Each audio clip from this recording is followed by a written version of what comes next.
Étape 1. Je vais avoir des difficultés à payer mon loyer ou je n'ai pas payé mon loyer.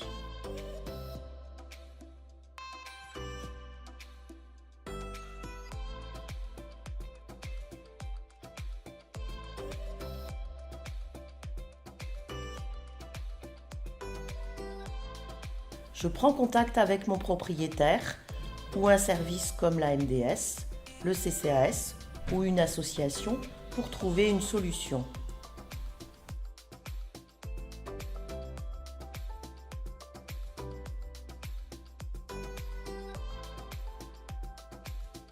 Je ne prends pas contact. Mon propriétaire m'envoie des relances par courrier.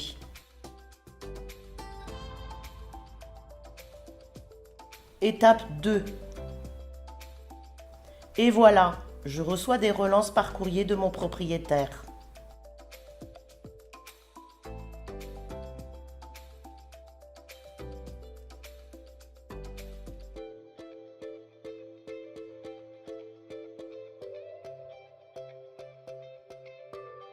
J'ai reçu une mise en demeure. Je dois me rendre chez mon propriétaire demander un délai de paiement.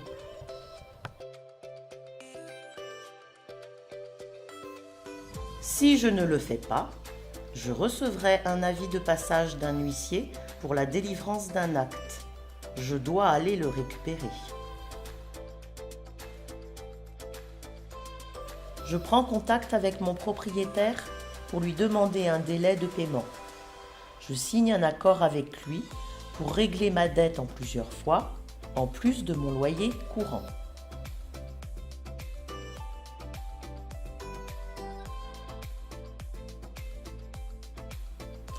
Ma dette est soldée, mon problème est réglé.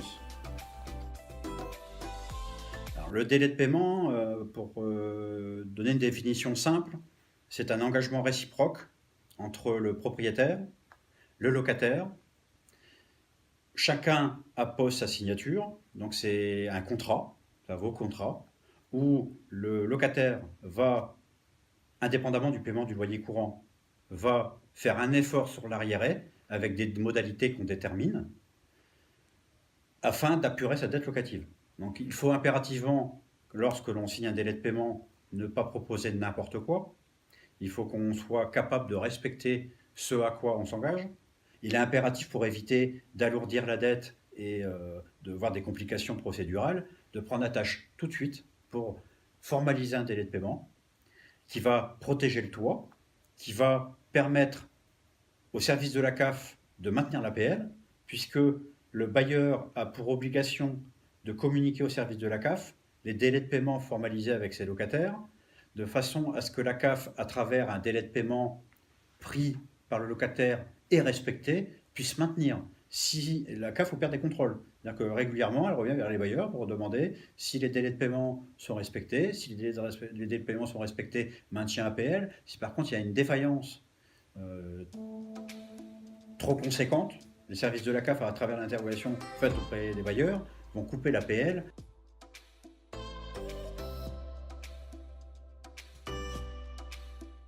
Je ne prends pas contact. L'huissier me délivre un courrier qui est un commandement de payer.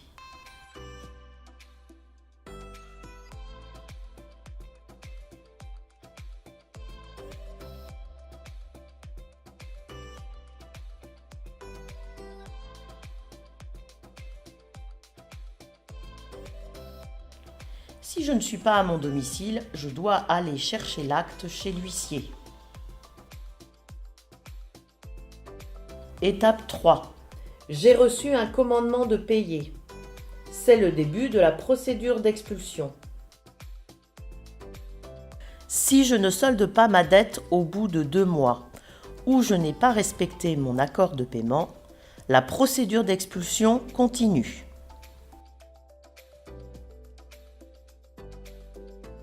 Ne restez pas seul. Vous pouvez également prendre contact avec les services sociaux du département ou de votre commune pour bénéficier de conseils et vous accompagner dans vos démarches, connaître vos droits et aides possibles et faire le lien avec le propriétaire si vous n'arrivez pas à le faire seul.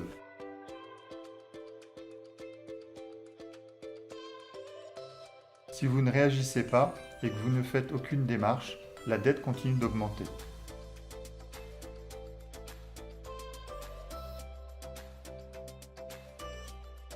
Étape 4.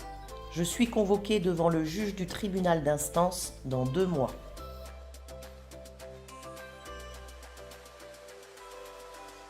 Je reçois un acte délivré par l'huissier. C'est une assignation à comparaître.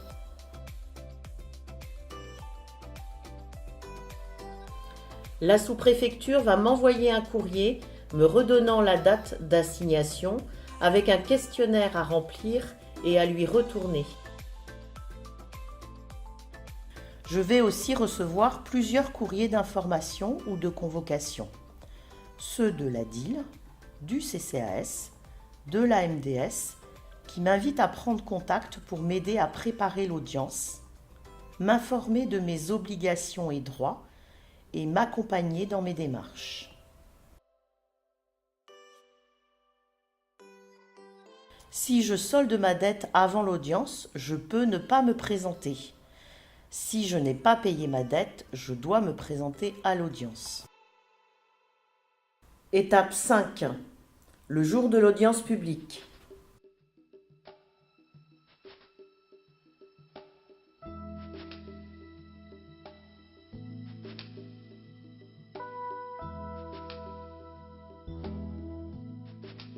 Je me présente en ayant préparé mon dossier. Mes ressources, c'est ce que je perçois. Mes charges. Ma proposition de règlement de ma dette en plusieurs fois, en plus de mon loyer tous les mois. Attention, le nombre de mensualités prévues par la loi ne peut excéder 36 mois.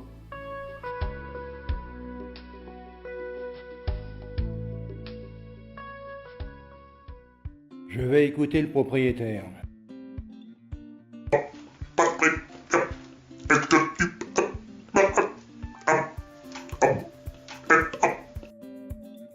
Je vais écouter le locataire.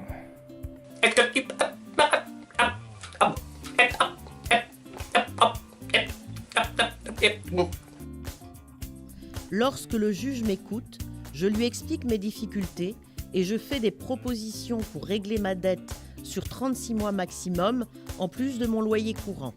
Si je ne me présente pas, le juge écoute le propriétaire et prend connaissance des éléments de ma situation et de ma proposition de règlement de ma dette. Je prendrai ma décision après l'audience. Vous en serez informé par huissier. Si je ne me présente pas, mon bail risque d'être résilié. Le juge fixe la date à laquelle le jugement sera rendu, c'est le délibéré. Étape 6. Le délibéré. Je reçois la décision de justice.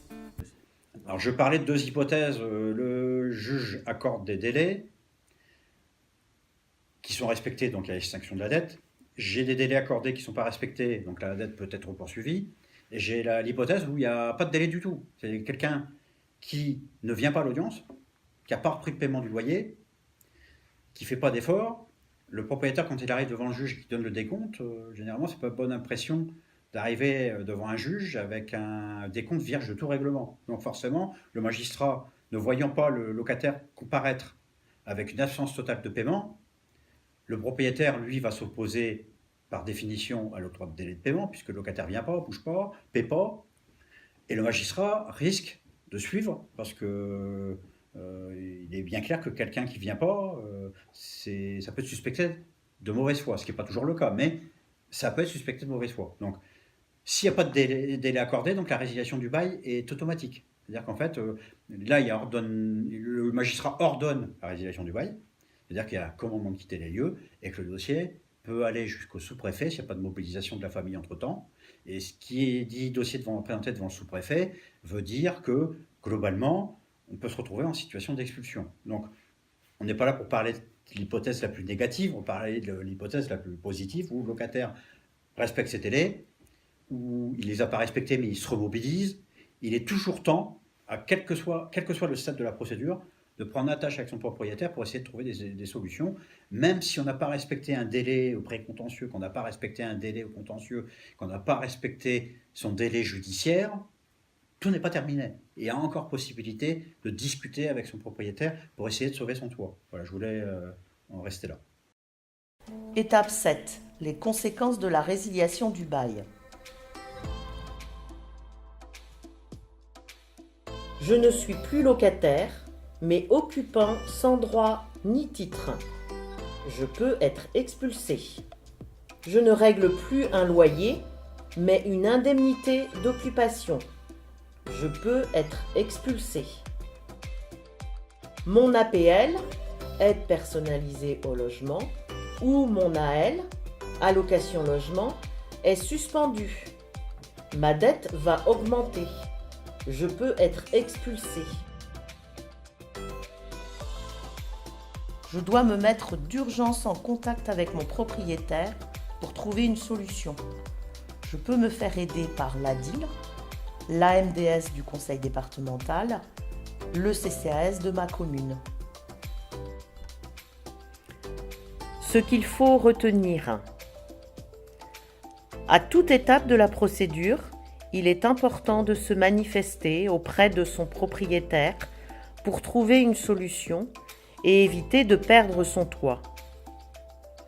Si j'ai des difficultés, ne pas hésiter à prendre contact avec les services sociaux du département ou de ma commune. Ne restez pas seul.